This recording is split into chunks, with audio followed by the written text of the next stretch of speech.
Intermediate practical examination 2025 यानी कि inter प्रायोगिक परीक्षा 2025, ये केमिस्ट्री का क्वेश्चन है और इसका आंसर अभी हम लिखाने वाले हैं। ठीक है, और देखिए किसी किसी स्कूल या फिर कॉलेज में 10 जनवरी से स्टार्ट हो रहा है, किसी किसी में 11 जनवरी से भी स्टार्ट होगा, किसी किसी में 12 जनवरी से भी स्टार्ट होगा। तो सभी के लिए प्रश्न सेम ही होता है। ठीक है, तो चलिए इसका आंसर लिखना स्टार्ट कीजिए। सबसे पहला है, देख लीजिए, कह रहा है दिए गए अकार्बनिक लवण M3 में एक ऋणायन मूलक की पहचान शुष्क एवं आर्द्र परीक्षण कर सके, अथवा हमें दिया है एक क्वेश्चन फिर से, इसमें भी वही कह रहा है दिए गए अकार्बनिक लवण M3 में धनायक मूलक, यहाँ पर क्या था ऋणायन मूलक और यहाँ पर क्या है धनायन मूलक की पहचान शुष्क एवं आर्द्र परीक्षण कर सके। ठीक है, तो हम अभी ये बना दीजिए या फिर ये बना दीजिए, तो आप लोग इसका आंसर लिखिए अथवा में एक का अथवा। ठीक है, इसका आंसर आप लोग लिखना शुरू कीजिए। यहाँ से लिखना शुरू कीजिए और यहाँ तक लिखिए। अकार्बनिक लवणों M के धनायक मूलकों की पहचान नमक के सूखे एवं गीले परीक्षणों की सहायता से की जाती है। ठीक है, यहाँ पर M3 लिखिए या M4 लिखिए, कोई दिक्कत नहीं है, यहाँ पर M3 भी लिख सकते हैं। ठीक है, यहाँ तक लिख लिए। उसके बाद अब नेक्स्ट पॉइंट में लिखिएगा शुष्क परीक्षण द्वारा किए गए धनायक रेडिकल्स की पहचान। ठीक है, ये एक पॉइंट बना लीजिएगा। ठीक है, H पॉइंट, और उसमें एक नंबर देके ऐसे करके लिखिएगा। ठीक है, यहाँ ये एक नंबर लिखिए और ये फिर 2 नंबर, यहाँ से लेकर के यहाँ तक। इसमें कम मात्रा में नमक का उपयोग किया जाता है और रंग और थोड़ी नमी के लिए बनाया जाता है। ठीक है, नेक्स्ट पॉइंट में लिखिएगा तापमान कमरे के तापमान होना चाहिए जिस पर अध्ययन किया जा रहा है। धीरे धीरे लिखिए रोक करके या फिर स्क्रीनशॉट ले लीजिए, लिखते रहिएगा। चलिए,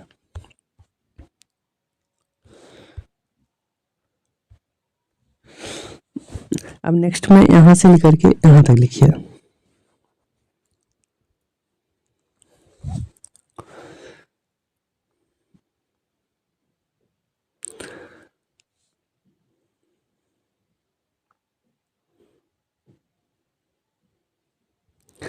कार्बोनेट एसीटेट सल्फाइड, ठीक है, वहां से लेकर के को विकसित करते हैं, गैसों को विकसित करते हैं तक। फिर उसके बाद नेक्स्ट में लिखेगा जिन गैसों का विकास हुआ है उनका अध्ययन एनियोनिक रेडिकल्स के बारे में जानकारी एकत्र करने के लिए किया जाता है। यहाँ तक, यहाँ से लेकर के यहाँ तक लिखना है।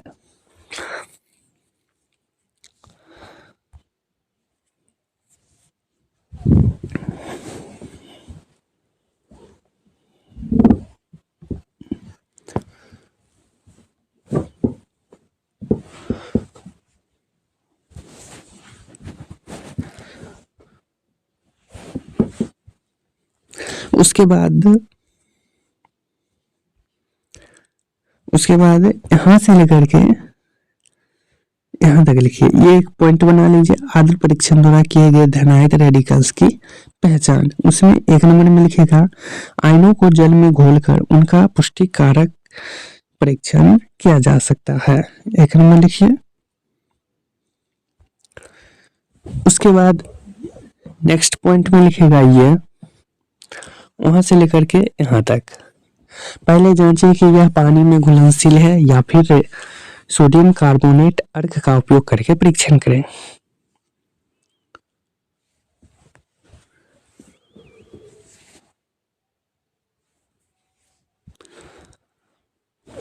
उसके बाद नेक्स्ट में यहां से लिखेगा सोडियम निष्कर्ष का उपयोग करते परीक्षण किया जाता है। यहां तक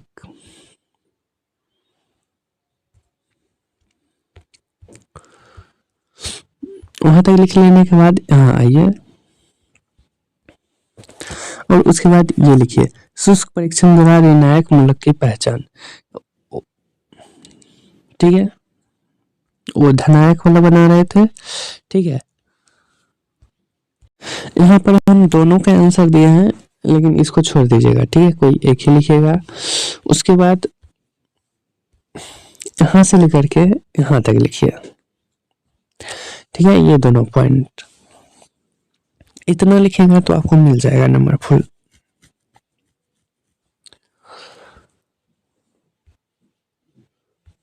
ठीक है, तो पहला में इतना ही लिखना है। अब चलते हैं 2 नंबर पे।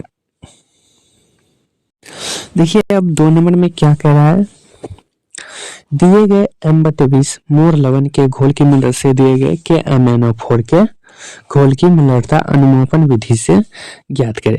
तो चलिए 2 नंबर में देख लीजिए, एक और है, अथवा हम ये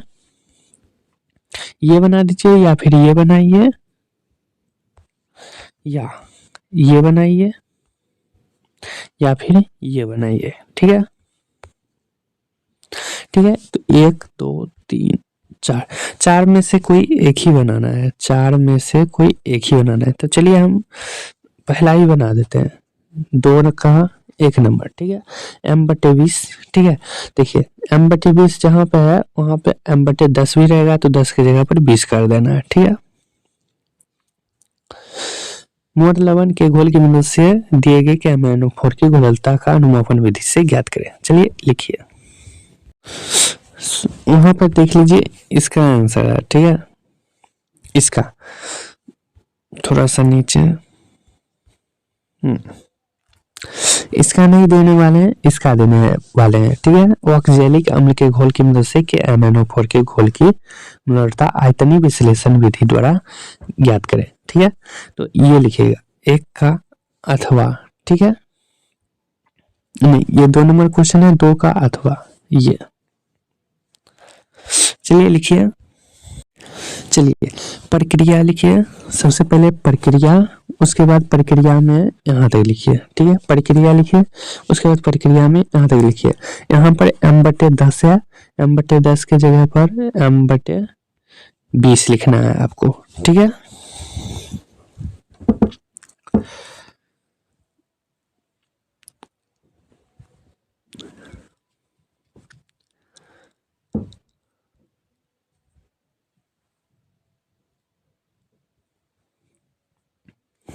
वहां तक लिख लिया।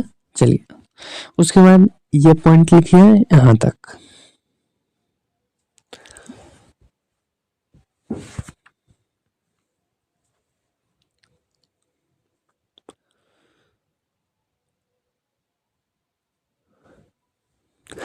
चलिए यहाँ तक लिख लिया। अब ये पॉइंट लिखिए और ये दोनों पॉइंट लिखिए यहाँ तक, यहाँ से लेकर के यहाँ तक।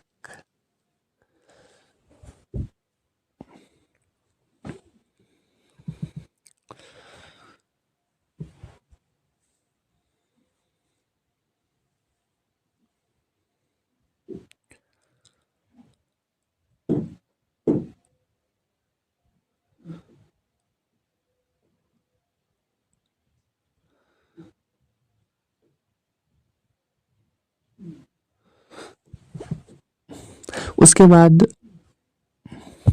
यहां से लेकर के यहां तक लिखें।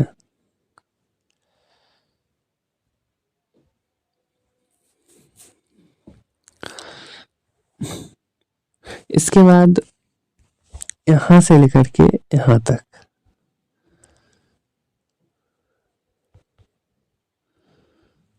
बीकर में ऑक्जेलिक अम्ल के क्रिस्टल की पूरी तरह से घुल जाने पर कीप और कांच की छड़ के माध्यम से बीकर से संपूर्ण विलयन 250 मिलीलीटर की मानक कुंपी में डालें। यहाँ तक लिख लिया। उसके बाद ये लिखिएगा, आसुत जल से बीकर से 2 से 3 बार धोएं और सारा धावन मानक कुप्पी में डालें। ठीक है, हम बोलेंगे तो स्पीड में हो जाएगा, इसलिए रोक करके लिख लीजिए। ठीक है, वो लिख लिए। चलिए नेक्स्ट में है, अंत में कीप के आयतन अगल बगल चिपकी विलयनों के बूंदी को मानक कुप्पी में स्थानांतरित करने के लिए कीप की आसुत जल से अच्छी तरह धो ले।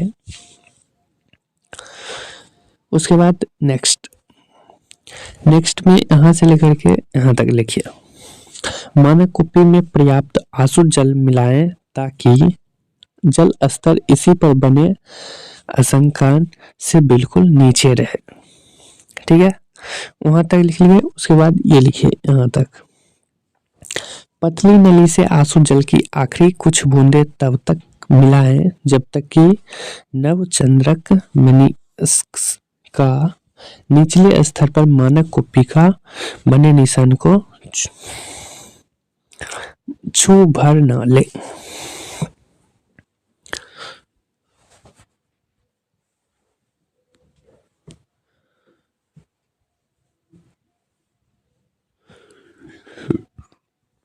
चलिए यहां तक हो गया। अब यहां से लेकर के पहले यहां तक लिखिए,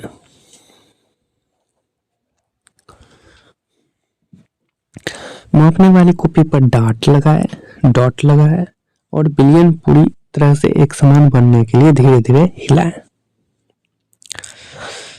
यहां तक लिख लिया। अब चलिए नेक्स्ट, अब लिखिएगा दिए गए KMnO4 की क्षमता का निर्धारण। ठीक है, उसमें लिखिएगा 1 नंबर पॉइंट, 1 नंबर पॉइंट में लिखिए मापन नलिका ले और इसे आंसू जल से धुले। 2 नंबर पॉइंट में लिखिएगा ऐसे करके और एक ऐसे करके लिखेगा, मापन नालिका खंगाले और दिए गए KMnO4 के विलयन से भर ले और मापन नालिका की प्रारंभिक रीडिंग 0 निर्धारित करें। यहां तक लिखिए।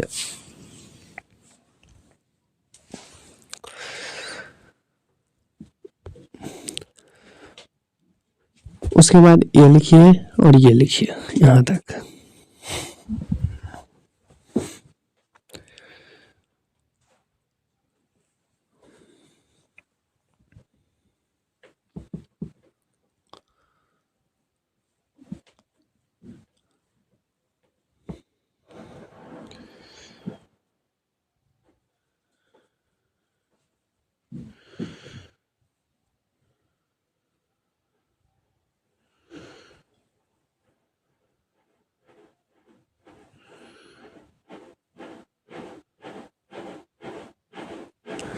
चलिए अब उसके बाद यहां से लेकर के यहां तक लिखे।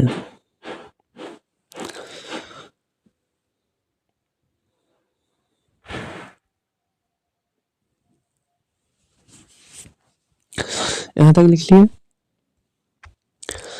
चलिए अब ये पॉइंट लिखिए और ये पॉइंट यहां तक लिखिए। पहले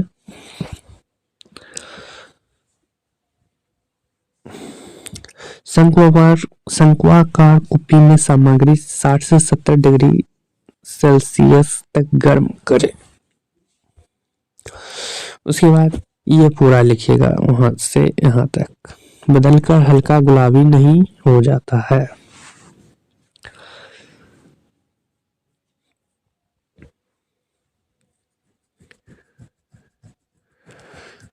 यहां तक लिख लिया। अब चलिए नेक्स्ट में ये दोनों पॉइंट लिख लीजिए।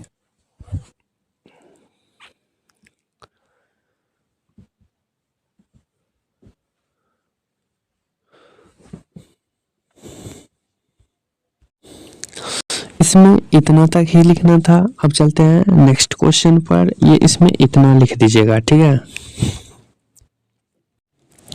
2 नंबर बन गया। अब आते हैं 3 नंबर पर। ठीक है, 3 नंबर में देख लीजिए 1, 2 और 3 क्वेश्चन है। ठीक है, ये बना दीजिए या फिर ये बनाइए या फिर ये बनाइए। तीनों में से 1, 2, 3 कोई एक ही बनाना है। ठीक है, तो इसमें से हम बनाएंगे 3 का ये साबुन का निर्माण, प्रयोगशाला में साबुन का निर्माण। ठीक है, तो चलिए इसका लिखिए आंसर। यहां से लिखना स्टार्ट कीजिएगा, साबुन का निर्माण में, प्रयोगशाला में साबुन का निर्माण कैसे किया जाता है। ठीक है, तो यहां से लिखिएगा यहाँ तक। जब वसा या तेल NaOH के साथ गर्म किया जाता है तो वसा या तेल के अणु विघटित हो जाते हैं। इस प्रक्रिया को साबुनीकरण कहते हैं, जिसके फलस्वरूप साबुन बनता है। ठीक है, यहाँ तक लिखिए पहले।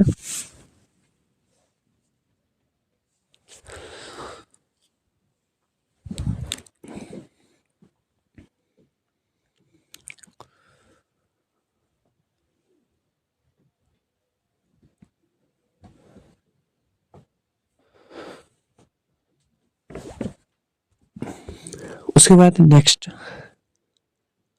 एक्सप्लेनेशन में, यहाँ से लेकर एक्सप्लेनेशन में यहाँ तक ये लिखिएगा साबुन तैयार करने के लिए सामग्री। ठीक है, उसके बाद ये लिखिएगा सोडियम क्लोराइड साधारण नमक। ठीक है, उसके बाद लिखिएगा वनस्पति तेल जैसे कैस्टर तेल, वाटन सीड तेल। ठीक है, साबुन तैयार करने के लिए सामग्री ये दोनों चाहिए।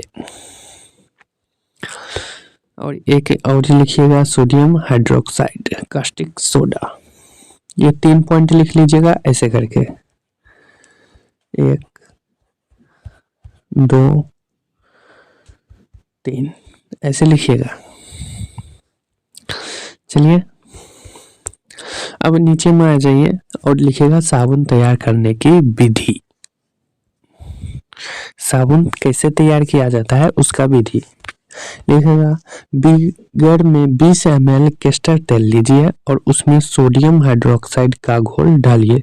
इस मिश्रण को धीरे धीरे उबालने पर गर्म किया जाता है, उबालने तक गर्म किया जाता है और इसे 5 से 10 मिनट तक उबाला जाता है। ये लिखिए, अच्छे से लिखिए।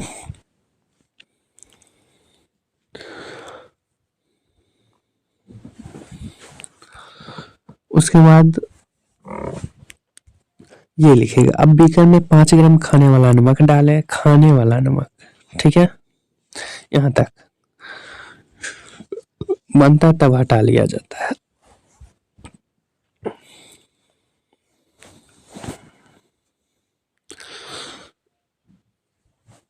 तो यहाँ तक जरूर लिखिएगा। अब चलते हैं, खत्म हो गया, अब चलते हैं बायो पर। ठीक है,